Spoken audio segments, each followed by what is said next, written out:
Hello friends. आज हम शुरू करेंगे हमारा सेकंड पार्ट, जिसके अंदर था बेसिक से एडवांस का सेकंड पार्ट, जिसके अंदर मैं आपको बताऊंगा कि ट्रेडिंग को मतलब जो अपने ट्रेड कर रहे हैं, सिक्योरिटी का बाई एंड सेल कर रहे हैं, सिक्योरिटी को बाई एंड सेल कर रहे हैं, शेयर्स बाई एंड सेल, जो अपने शेयर हैं वो बाई और सेल कर रहे हैं, तो वो किसके अंडर में कर रहे हैं, कौन है मतलब जो इसको चला रहा है, कौन है जो इसको हैंडल कर रहा है। तो अपने स्टार्ट करते हैं। तो अपना फर्स्ट पॉइंट है एनएससी, ठीक है, नेशनल स्टॉक एक्सचेंज, ठीक है। ओवरव्यू। एनएससी और the National Stock Exchange of India is one of the largest and most advance stock exchange in the country. तो stock exchange buy and sell करने के लिए एनएससी इसको हैंडल करता है, जो सेबी के अंडर में आता है। सेबी में आपको बता दूं बीएससी है, एनएससी बीएससी और एनएससी है जो स्टॉक एक्सचेंजर हैं वो सेबी के अंडर में आते हैं। दोनों सेबी ने इनको बनाया है कि मतलब जो शेयर की सिक्योरिटी जो भी मतलब डिसीजन वगैरह लेने होंगे वो सेबी लेगा। तो सेबी के अंडर में स्टॉक एक्सचेंज एनएससी और बीएससी है। तो NSC it was established in 1992 and is headquarter in Mumbai. तो एनएससी का जो हेडक्वार्टर है वो मुंबई में है और ये 1992 के अंदर स्टार्ट हुआ था।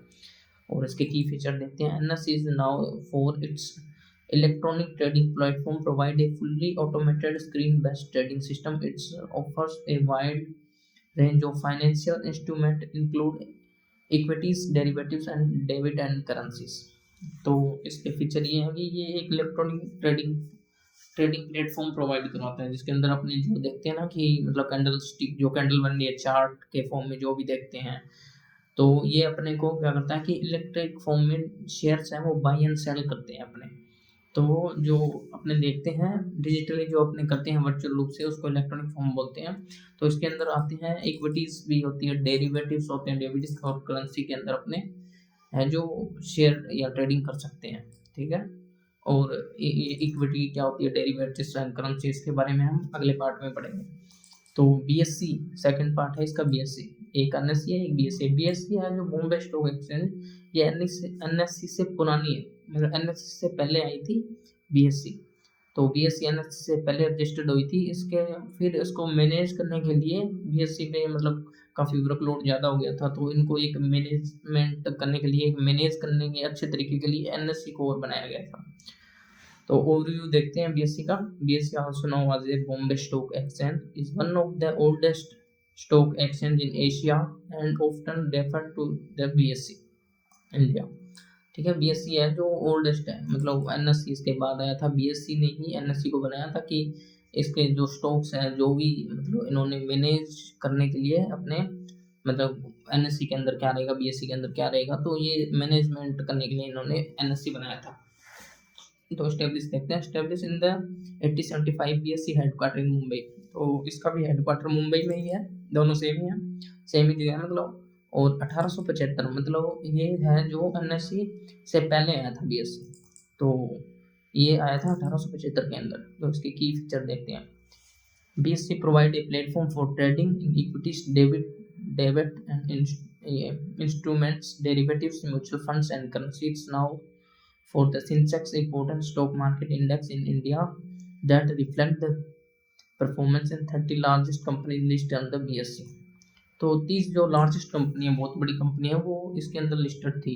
जो अपने इंडेक्स फंड देखते हैं ना, कोई भी जैसे अपने पास ब्रोकर का ऐप होता है, जैसे ग्रो हो गया, फाइव पैसा, धन, जो भी है, तो इनको अपने देखते हैं। इनके ऊपर टॉप में हम देखते हैं कि आता है ये इंडेक्स आता है। इंडेक्स 1 सेकंड में आपको दिखाता हूँ इंडेक्स कौन सा होता है। ये होता है इंडेक्स निफ्टी 50 हो गया, सेंसेक्स हो गया, जो बीएससी के अंडर में आता है। बैंक निफ्टी हो गया, बैंक निफ्टी के अंदर टोटल बैंक आते हैं। निफ्टी के अंदर टॉप 50 कंपनी आती है। सेंसेक्स है जो सबसे पुराना, इसके अंदर टॉप 30 कंपनी आती है।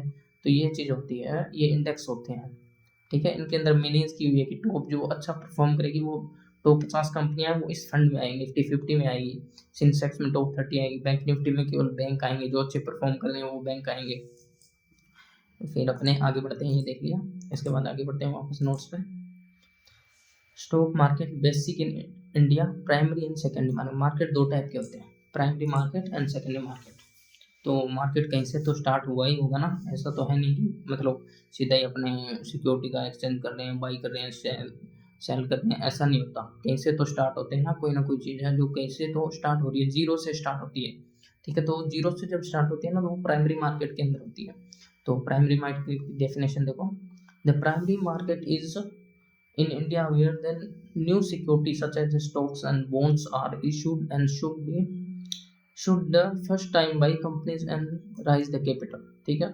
जैसे मैं आपको एग्जांपल के तौर पे बताऊं तो जैसे कोई कंपनी है, आप कोई स्टार्टअप स्टार्ट कर रहे हो, आपकी कंपनी है, अपनी एक कंपनी, कोई भी एक कंपनी मान लेते हैं, ठीक है। तो एक कंपनी आज आपने स्टार्ट की, ठीक है, अपना इन्वेस्टमेंट किया, कंपनी अच्छी ग्रो कर रही है, उसके रिटर्न्स भी अच्छे आ रहे हैं, आपकी कंपनी अच्छा परफॉर्म कर रही है। तो आपको अपनी कंपनी को बढ़ाने के लिए, उसका बिजनेस और बढ़ाने के लिए आपको क्या चाहिएगा, पैसा चाहिए। तो पैसा लेने का दो तरीका होता है मार्केट में, एक तो लोन होता है, लोन लेते हैं कंपनी, और एक क्या होता है कि कंपनी कैपिटल राइज करने के लिए अपना आईपीओ निकालती है, मतलब कंपनी को रजिस्टर्ड करवाती है बीएससी और एनएससी में, ठीक है। सेबी को अपने डॉक्यूमेंट वगैरह देती है, सेबी डॉक्यूमेंट वेरीफाई करता है, उसके बाद उसको एनएससी या बीएससी के अंदर, अभी तो दोनों में होता है, पहले एक में होता था बीएससी में, उसके बाद एनएससी में, ठीक है। तो अभी जो कंपनी है वो बीएससी और एनएससी दोनों में रजिस्टर्ड होती है। तो आपकी कंपनी है वो रजिस्टर्ड होगी, ठीक है, बीएससी एनएससी दोनों में रजिस्टर्ड होगी। और उसकी सेकंड जो प्रोसेस होती है वो होती है companies offer the share through initial public offering, इसको बोलते हैं आईपीओ। आईपीओ का नाम तो आपने सुना होगा, जब कोई कंपनी नया मतलब नई रजिस्टर्ड होती है तो वो आईपीओ निकालती है, इनिशियल पब्लिक ऑफरिंग, पब्लिक को ऑफर करती है अपने शेयर, जो एक फिक्स प्राइस, एक फिक्स रेंज के अंदर होते हैं प्राइस, जैसे 100 से 120, मतलब 100 से 120 के बीच में हम अपना एक लोट दे रहे हैं, एक शेयर दे रहे हैं, कुछ ऐसे आईपीओ होते हैं, ठीक है। तो वो मार्केट में निकालते हैं, वो एक लोट होता है जो 14,000 1 लाख कुछ भी हो सकता है उसका अमाउंट। तो वो पैसा कंपनी को मिलता है और उसके बदले कंपनी अपने को अपने शेयर देती है, ठीक है। तो हम वो शेयर बाई करते हैं उनके लोट, और हम जो पैसा पे करते हैं वो कंपनी के पास जाता है ताकि कंपनी अपना बिजनेस ग्रो कर सके। एक्सप्लेन देखो, when a company like Reliance Industries issue new shares to public through an IPO to Bombay Stock Exchange BSE और the National Stock exchange NSC, ठीक है। एग्जांपल के लिए कोई भी ले सकते हैं, पीछे टाटा का आया था, अभी अभी इसने एग्जांपल दिया रिलायंस का। तो कोई भी कंपनी अपने शेयर इनिशियल मतलब आईपीओ निकालती है तो वो अपनी नई कंपनी रजिस्टर करती है बीएसई एनएससी के अंदर, और उसके थ्रू अपना आईपीओ निकालती है। अभी सेकंड देखते हैं, सेकेंडरी मार्केट। सेकेंडरी मार्केट की डेफिनेशन, बैकग्राउंड में कोई आवाज़ वगैरह आ रही होगी इसके लिए सॉरी, क्योंकि अभी मेरे पास अच्छा सेटअप नहीं है।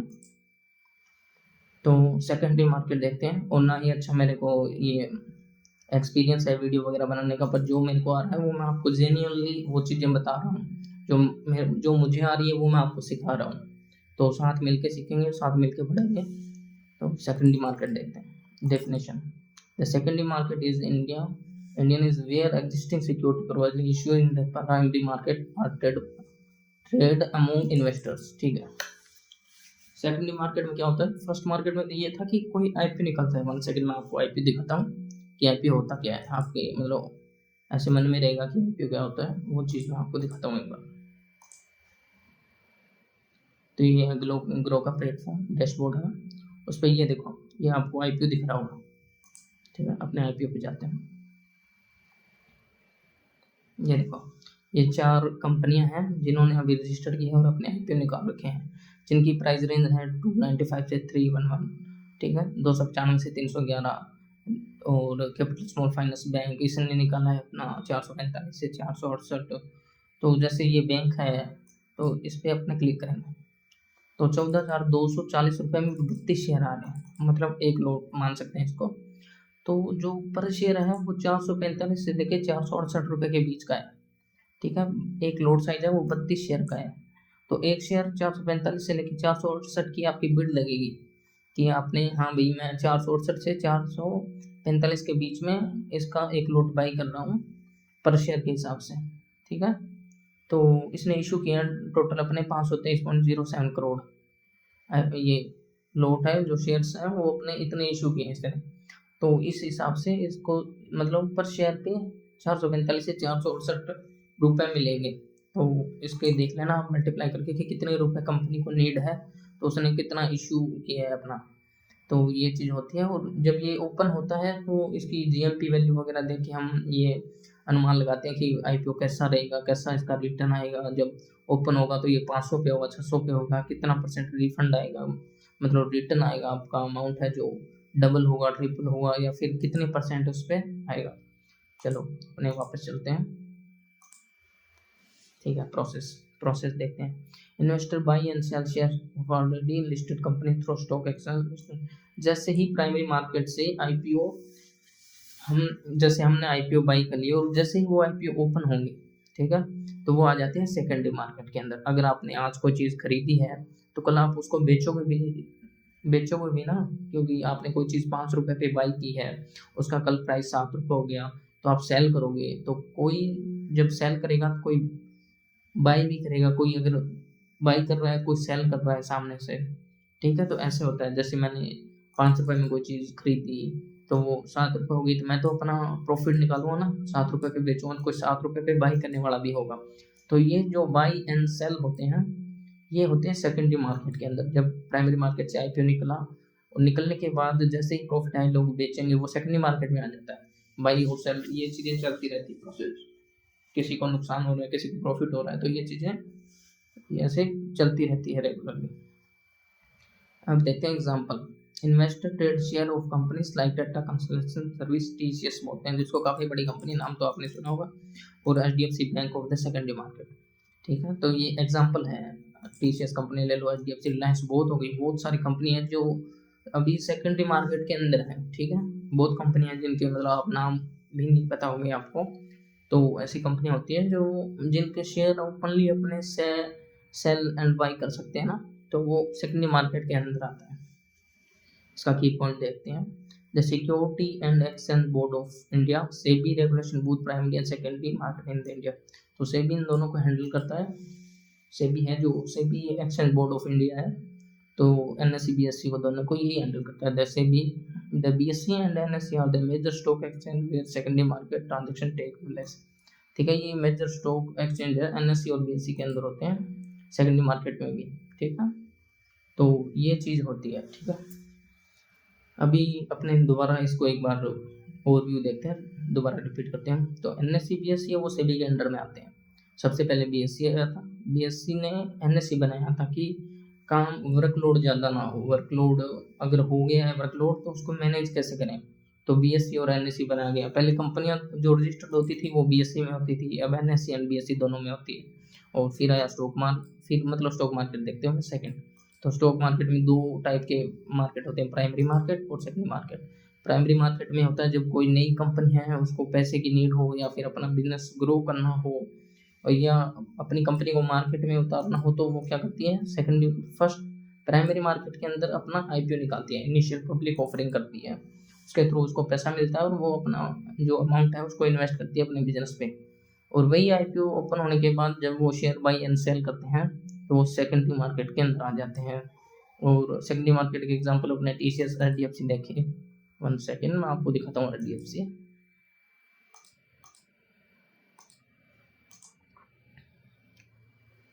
ये है ट्रेडिंग व्यू, ये आपको बहुत काम आएगा, ये चार्ट देखने का टूल है, ठीक है। ये एचडीएफसी का चार्ट है अपना, इसको 1 डे चार्ट फ्रेम कर रखा है मैंने, इसको 5 मिनट करते हैं।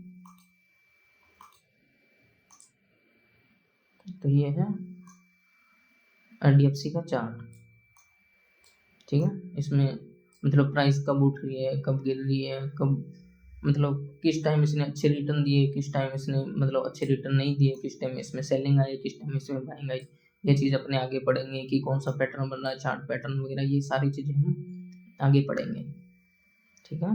तो अभी अपना जो अगला वीडियो जो आएगा वो आएगा, वो मतलब तीसरा पार्ट बनाऊंगा बेसिक टू एडवांस। उसके अंदर हम बताएंगे कि सेकेंडरी मार्केट में कौन से शेयर हैं वो अच्छे होते हैं, कौन से शेयर हैं जो मतलब स्विंग के लिए अच्छे होंगे। उसके अंदर मैं आपको स्विंग ट्रेड बताऊंगा कि स्विंग ट्रेड कैसे करते हैं, स्विंग ट्रेड क्या होती है। और इसी के साथ हम एक प्लेलिस्ट और स्टार्ट करेंगे जिसके अंदर कैंडल स्टिक पढ़ेंगे हम, कैंडल स्टिक और चार्ट पैटर्न। तो सबसे पहले हम जो करेंगे वो कैंडल स्टिक पढ़ेंगे, उसके बाद हम देखेंगे कि मतलब कैंडल स्टिक कंप्लीट होने के बाद प्राइस एक्शन चार्ट, ये चीज़ हम पढ़ेंगे। तो साथ साथ में अपना ये चलता रहेगा और साथ साथ में हम कैंडलस्टिक पैटर्न भी स्टार्ट करने वाले हैं, जिसके अंदर आपको भी ऐसा बोरिंग ना लगे ज़्यादा कि हाँ भाई मतलब हम कुछ सीख नहीं रहे, हमें कैंडल का नहीं पता, चार्ट का नहीं पता, ट्रेडिंग कैसे करें कैसे ना करें। इससे पहले हम मतलब बहुत से टॉपिक हैं जो बेसिक से एडवांस के अंदर ब्रोकर के बारे में भी जानेंगे, फिर स्विंग ट्रेड के बारे में भी जानेंगे कि कौन सा ब्रोकर अच्छा है, स्विंग ट्रेड कैसे करें, कैसे शेयर सिलेक्ट करें, और साथ साथ में अपने चार्ट और कैंडलस्टिक के बारे में भी पढ़ेंगे। Okay friends, thank you. और चैनल को सब्सक्राइब करना, लाइक करना, फॉलो शेयर करना, कमेंट भी करना कि आपको क्या चाहिए, कौन सा कंटेंट चाहिए।